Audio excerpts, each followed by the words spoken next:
é que o investidor pessoa física sobrevive àquela montanha russa que é o ciclo das commodities? A resposta definitivamente não está em tentar adivinhar para onde vai o preço do barril, mas sim em estudar negócios implacáveis. O primeiro trimestre de 2026 da Prio acabou de sair e os números mostram muito mais do que um simples balanço positivo. O que os dados revelam é um verdadeiro divisor de águas. Trata-se de um estudo de caso definitivo, uma verdadeira masterclass sobre crescimento exponencial e alocação de capital. Para quem acompanha o mercado com a devida seriedade, isso não é só um trimestre de lucros, é uma aula de poder operacional e estratégia financeira. A dura realidade é que a maioria acaba sendo esmagada pelas oscilações do petróleo porque simplesmente foca na variável errada. Enquanto a manada tenta prever aquele cenário macroeconômico incontrolável, o capital inteligente faz diferente. Ele foca no que realmente importa, nos fundamentos de risco e retorno, no custo de oportunidade e, principalmente, na construção de uma margem de segurança inabalável. Compreender essa diferença é o primeiríssimo passo para a tomada de decisão racional e para a verdadeira independência na bolsa de valores. Ponto 1. O eterno dilema do investidor. É assustadoramente comum ver ações desse setor sendo tratadas como verdadeiros bilhetes de loteria. Se o petróleo sobe, a cotação dispara. Se cai, o desespero toma conta da pessoa física. Mas a racionalidade exige que a gente quebre esse modelo. Aqui fica muito evidente o abismo entre duas filosofias. De um lado, a aposta amadora e cega no preço da commodity. Do outro, a abordagem profissional, o investimento em eficiência e controle rígido de custos. A Prio construiu uma máquina de execução projetada justamente para prosperar independente dessas intempéries geopolíticas. Esse nível de controle que a gestão tem elimina aquela dependência exclusiva do preço externo, que cá entre nós é o maior inimigo da previsibilidade. Ponto 2. O novo patamar operacional. E aqui a história muda de figura. Porque esses resultados não são obra do acaso, tá? Nem de longe representam um período de sorte impulsionado pelo mercado externo. A Prio simplesmente deixou para trás aquele status de small cap ao bater um recorde histórico brutal, 155,4 mil barris de óleo equivalente por dia. E isso não é uma oscilação marginal, é a demonstração empírica de que os ativos que eles compraram agora operam de forma perfeitamente integrada. A engrenagem está rodando na capacidade máxima, extraindo o potencial absoluto de cada poço. E a prova incontestável desse rigor todo aparece nos números de Albacora Leste. Esse ativo apresentou uma eficiência operacional de mais de 95%. É um patamar que desafia completamente os padrões da indústria, ainda mais se a gente lembrar que se trata de um campo maduro em águas profundas.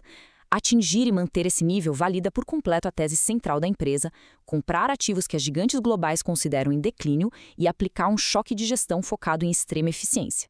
Ponto 3. A explosão de margens e como isso vira dinheiro no caixa. Como é que essa excelência toda lá no mar se traduz em dinheiro de verdade?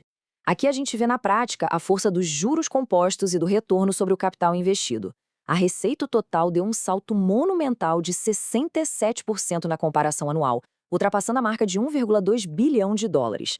Mas olha isso, o verdadeiro motor dessa história é o EBITDA ajustado, que cresceu de forma estarrecedora em 91%, chegando a 852 milhões de dólares. Ou seja, o resultado operacional sobe muito mais rápido que a própria receita, blindando a companhia contra praticamente qualquer cenário de preços. O que nos leva diretamente a essa margem EBITDA de 76%. Pensa bem na magnitude desse número. É vital entender a raridade disso no nosso mercado financeiro. São pouquíssimas empresas no mundo, em qualquer setor de capital intensivo, que conseguem operar consistentemente retendo 76% do faturamento como resultado operacional bruto. Essa é a métrica rigorosa que separa negócios medíocres das verdadeiras máquinas de criação de valor. E para focar bem na nossa educação financeira, o conceito por trás desse fenômeno tem nome e sobrenome: alavancagem operacional. Basicamente, é a capacidade de escalar a produção sem que os custos fixos subam na mesma proporção. Conforme o volume de barris extraídos aumenta, o custo unitário desaba. E o resultado matemático perfeito disso é que as margens explodem. É exatamente o que estamos vendo aqui. A prova definitiva dessa alavancagem é o custo de extração, o famoso lifting cost, que atingiu impressionantes $9,40 por barril. É um valor tão absurdamente baixo que chega a rivalizar com custos de extração em terra lá no Oriente Médio. Para quem busca proteção estrutural nos investimentos, esse número é a margem de segurança suprema. Ele garante que a empresa continue gerando caixa positivo, mesmo se o mundo enfrentar um dos piores ciclos de baixa da história do petróleo. Agora, preste muita atenção nesses dados aqui, porque eles raramente ganham as capas dos jornais. Olhando além do noticiário básico, os insights são muito reveladores. Enquanto a receita e a produção voavam, a linha de royalties e participações especiais caiu 18%. Paralelo a isso, as despesas gerais e administrativas encolheram 10%. O resultado prático, o lucro operacional cresceu mais de 80%. Isso é ganhar escala real. A estrutura se mantém super enxuta enquanto o faturamento decola, evitando de vez aquela destruição de valor causada por ineficiência corporativa que a gente tanto vê por aí. 4. A alocação de capital inteligente. O segredo do longo prazo. Porque crescer apenas por crescer, muitas vezes acaba destruindo o patrimônio do acionista. O que define o sucesso no longo prazo são as decisões puramente racionais no uso do dinheiro. Dá uma olhada nesse modelo da Prio, que é dificílimo de ser copiado pelos concorrentes. Eles compram ativos maduros e pouco estratégicos para gigantes, aplicam cortes cirúrgicos de custos, maximizam a eficiência e revitalizam campos que o mercado achava que já eram lixo. Eles transformam isso em verdadeiras vacas leiteiras. Naturalmente, financiar todas essas aquisições exige capital, e a empresa recorreu a endividamento no passado. Mas olha a alocação técnica aí. A relação dívida líquida sobre EBITDA está rigorosamente controlada na casa de 2 vezes. Um patamar extremamente saudável. O balanço patrimonial continua robusto, garantindo uma flexibilidade ímpar. Se o custo de oportunidade mostrar que tem ativos baratos e bons na praça, eles têm fôlego financeiro de sobra para dar novas tacadas estratégicas sem colocar a operação em risco.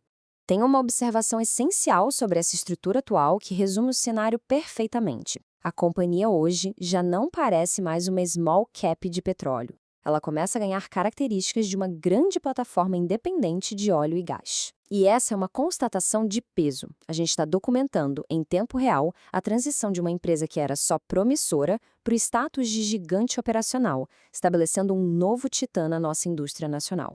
Ponto 5. Assimetria e opcionalidades futuras. Quando a gente fala de valuation e precificação de ativos, a gente está falando do potencial de geração de caixa futuro que o mercado, muitas vezes míope e focado só no curto prazo, não consegue precificar direito. É justamente nessas falhas que surgem as grandes janelas de assimetria. E o maior exemplo dessa opcionalidade que ainda não está no preço é o desenvolvimento do cluster Frade somado ao Wahoo. A produção em Wahoo acabou de iniciar o seu ramp-up, aquela fase de aceleração da capacidade. Isso significa que a atual avenida de expansão é só a fundação de um ciclo de resultados que ainda vai escalar muito. E a grande provocação que encerra este nosso estudo é justamente esta. Com margens inigualáveis e um custo de produção nas mínimas históricas, estaria a empresa apenas no limiar de um ciclo de expansão ainda maior? Todo o racional de investimento aponta para um negócio gerador de caixa brutal que, paradoxalmente, ainda tem nítidas avenidas de crescimento. Para manter esse pensamento analítico afiado e focado na geração de valor, não esqueça de curtir este conteúdo e confirmar sua inscrição no canal para acompanhar as próximas análises aprofundadas. O espaço de comentários está liberado para debatermos essa assimetria operacional, porque a troca de ideias com embasamento é, sem dúvida nenhuma, a melhor ferramenta do investidor inteligente. Um grande abraço e até a próxima!